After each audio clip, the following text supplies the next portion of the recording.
తల్లిదండ్రులు కావాలని మీ కలను సాకారం చేసుకోండి. ఓఎస్ఎస్ ఫర్టిలిటీ వారి తక్కువ ధర సంతానోత్పత్తి చికిత్సతో అపాయింట్మెంట్స్ కొరకు కాల్ చేయండి 7825893604. హీరోలు ప్రయోగాలు చేసినప్పుడే కెరియర్ పరుగులు పెడుతుంది. డిఫరెంట్ స్టోరీ సెలెక్ట్ చేసుకున్నప్పుడే వర్సెస్ సక్సెస్ లో అకౌంట్ లో పడతాయి. ఇదే పాయింట్ ని క్యాచ్ చేసిన ఓ మలీవుడ్ స్టార్ ఇప్పుడు రూట్ మార్చాడు. సొంత ఇండస్ట్రీలో హీరోగా, పొరుగు ఇండస్ట్రీలో విలన్ గా సత్తా చాటుతున్నాడు.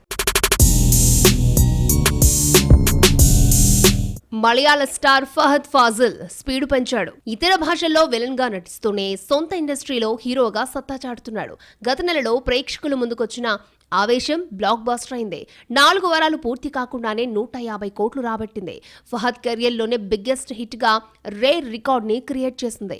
ఆవేశం సినిమా సూపర్ హిట్ అవడంతో పుష్ప 2కి మలయాళంలో క్రేజ్ మరింత పెరిగే ఛాన్స్ కనిపిస్తోంది.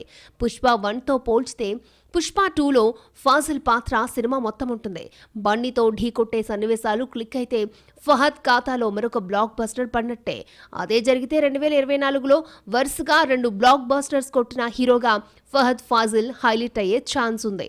హీరో ఎవరైనా పాన్ వరల్డ్ మార్కెట్ ని టార్గెట్ చేస్తే పక్కా ప్లాన్ రెడీ చేసుకోవాలి. అన్ని ఇండస్ట్రీలో ఫ్యాన్ బేస్ పెంచుకోవాలి. కథ నచ్చితే పొరుగు డైరెక్టర్స్ తో సినిమాలు చేయడానికి సై అనాలి. అప్పుడే తన టార్గెట్ ని రీచ్ అవ్వచ్చు. ఇప్పుడు ఇదే ప్లాన్ లో దూసుకుపోతున్నాడు ఓ కోలీవుడ్ స్టార్. సౌత్ నార్త్ అనే తేడా లేకుండా అన్ని చోట్ల సినిమాలు చేసేస్తున్నాడు. కోలీవుడ్ స్టార్ ధనుష్ ఈ మధ్య తెలుగు దర్శకులపై దృష్టి పెట్టాడు. గతంలో వెంకీ డైరెక్షన్ లో సార్ సినిమా చేసి సాలిడ్ హిట్ అందుకున్న తానిప్పుడు శేఖర్ కమ్ముల డైరెక్షన్ లో కుబేరా చేస్తున్నాడు. ఇది సెట్స్ పై ఉండగానే మరో తెలుగు సినిమాకి గ్రీన్ సిగ్నల్ ఇచ్చేశాడు.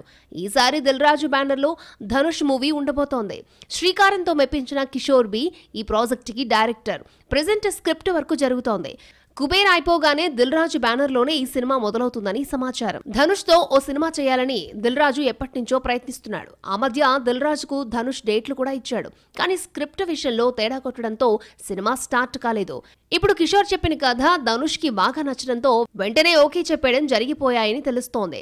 శర్వానంద్ శ్రీకారం బాక్సాఫీస్ దగ్గర మంచి ఫలితాన్ని అందుకుంది. ఆ కథలో సామాజిక అంశాన్ని దర్శకుడు మేళవించిన తీరు ఆకట్టుకుంది. మళ్లీ అలాంటి కథతో కిషోర్ ఈ స్క్రిప్ట్ తయారు చేసుకున్నట్లు తెలుస్తోంది. త్వరలోనే ఈ కాంబోకి సంబంధించిన అఫీషియల్ అనౌన్స్మెంట్ రానుంది.